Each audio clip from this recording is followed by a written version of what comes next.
ক্লাসের কাহিনী হলো এরকম যে নদীতে কিছু হিন্দু মাঝি জেলে মাছ ধরতেছে, হুট করে ওদের।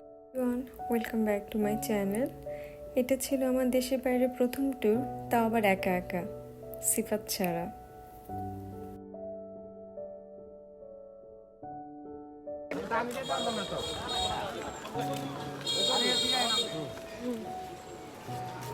কেমন অনুভূতি তোমার প্রথম বিদেশ যাত্রা? একই কথা বারবার জিজ্ঞাসা করিস না। এখন একটা অনুভূতি অন্যরকম। না, এখনো কিছুই না, এখন পুরো ব্ল্যাঙ্ক। ঢাকায় কি ঝুম বৃষ্টি। You are happy for me, আর আমি কান্না আসতেছে। পরে নোম্যান্স ল্যান্ড, তারপরে ওই পাশের গেটটা, ওই পাশে ইন্ডিয়া। ওই পাশে ইন্ডিয়া তুমি কি ভাবছো? পানি লাগতেছে, খুব পানি লাগতেছে। খালি যাবার দিতেছে না, নইতে হিনতে কাছেই। তুমি ধরো হচ্ছে যতটুকু আমরা আঁকা এলাম আর সব কাছে।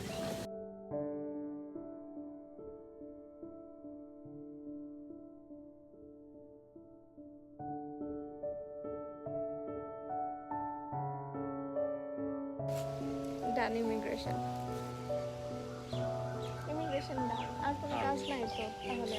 এখন তোমার ভারত ঢোকার সময় একটু চেক করবে, ফর্ম ফিল আপ করতে হবে। ওকে, হয় না ধরো আধা ঘন্টার কাজ। চলে এলাম ত্রিপুরায়। শুরু হয়ে গেল আমার একা যাত্রা।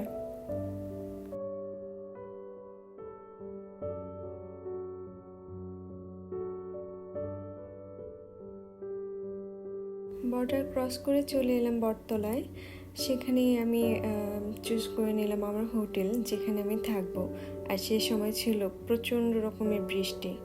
ঢাকা থেকে যখন যাই তখনও ছিল বৃষ্টি, মাঝে কিছুক্ষণ ছিল না, আবার ত্রিপুরায় পৌঁছে পেলাম এমন ঝুম বৃষ্টি। তো আমি যে অটো নিয়েছিলাম সেই অটোওয়ালা ভাই, উনি আমাকে হেল্প করছিলেন হোটেল খুঁজতে। তো প্রথমে খুঁজছিলাম আমি যেন মেয়েদের আলাদা কোনো হোটেল থাকে, তো সেটা পাইনি। ফাইনালি যে হোটেল পেয়েছি সেখানে একটা সিঙ্গেল রুম নিয়ে নিয়েছি। দেন হালকা ফ্রেশ হয়ে চলে গেলাম খেতে। বাঙালি খাবার ভালোই লাগছে দেখে। খাবার নিয়ে আমি খুবই টেনশনে ছিলাম।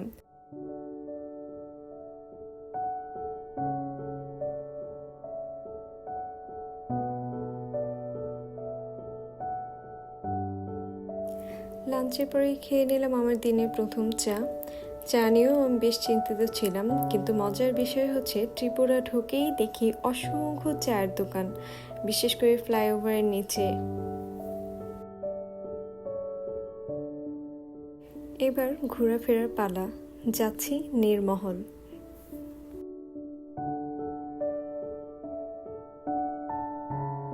একটা অটো নিয়ে 53 কিলোমিটার পাড়ি দিয়ে চলে এলাম মেলাঘরে অবস্থিত নীরমহলে।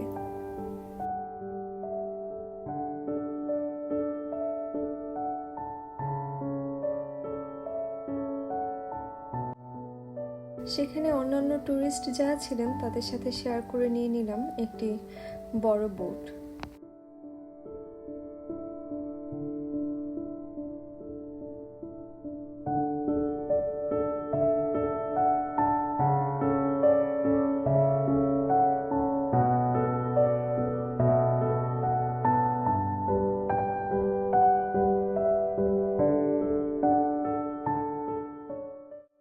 নীরমহল একটি প্রাক্তন রাজকীয় প্রাসাদ, যা ত্রিপুরা রাজ্যের মহারাজা বীর বিক্রম কিশোর মাণিক্য বাহাদুর 1930-এর দশকে রুদ্রসাগর নামে পরিচিত হ্রদের মাঝখানে তৈরি করেন। এটি ত্রিপুরার রাজধানী আগরতলা থেকে 53 কিলোমিটার দূরে মেলাঘরে অবস্থিত।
প্রাসাদটি দুটি ভাগে বিভক্ত। প্রাসাদের পশ্চিম দিকের অংশটি অন্দরমহল নামে পরিচিত। এটি রাজপরিবারের জন্য তৈরি করা হয়েছিল। পূর্ব দিকে একটি উন্মুক্ত থিয়েটার রয়েছে, যেখানে মহারাজা ও তাদের রাজ পরিবারের বিনোদনের জন্য নাটক, থিয়েটার, নৃত্য ও অন্যান্য সাংস্কৃতিক অনুষ্ঠানের আয়োজন করা হতো।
ভিতরে দুটি সিঁড়ি রয়েছে যা রুদ্রসাগর হ্রদের জলে অবতরণ করে। মহারাজারা রাজঘাট থেকে হাতে চালিত নৌকায় করে প্রাসাদে যেতেন। বিকেল গড়িয়ে সন্ধ্যা। নীরমহল দেখার জন্য একদম একটা পারফেক্ট সময়। এত সুন্দর একটা বিকেল কাটলো